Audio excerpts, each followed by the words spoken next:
പാവങ്ങൾ എന്താ ചോദിച്ചത്? ഞങ്ങൾക്കൊരു ലേശം കൂലി തരണേന്ന്, ഞങ്ങൾക്ക് തരുന്ന കൂലി എല്ലാ മാസവും തരണേന്ന്. അത് പറഞ്ഞ് കരഞ്ഞ് അവര് സമരം ചെയ്തിട്ട് അവരുമായി ചർച്ചയില്ല, അവരെ വിളിച്ചിരുത്തുന്നില്ല. അഖില ഭാരത ഹിന്ദു മഹാസഭയോട് വരെ ചർച്ച ചെയ്യാൻ തയ്യാറുള്ളവർ ആശാ വർക്കർമാരോട് ചർച്ചയ്ക്ക് തയ്യാറല്ല, അവർക്ക് താല്പര്യമില്ല. പാവങ്ങള് അവർ കൂലി ചോദിക്കുമ്പോ, വേതനം ചോദിക്കുമ്പോ ലേശം അത് മാസം മാസം തരണം എന്ന് പറയുമ്പോ അവരോട് അവർ കഴിഞ്ഞ ദിവസം വിജയരാഘവൻ പറയാണ് അത് അരാജകത്വമാണെന്ന് സമരം. അവര് തോക്കും കത്തിയും മണാളൊന്നും എടുത്തിട്ടല്ലല്ലോ സമരം ചെയ്യുന്നത്.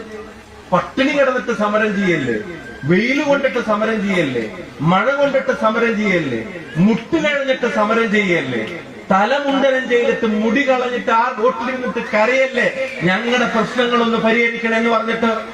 അതിന് കൊടുക്കാൻ 10 പൈസയില്ല. പക്ഷെ ഇവരുടെ സർക്കാരിന്റെ വാർഷികം ആഘോഷിക്കാൻ 100 കോടി ചെലവഴിക്കാൻ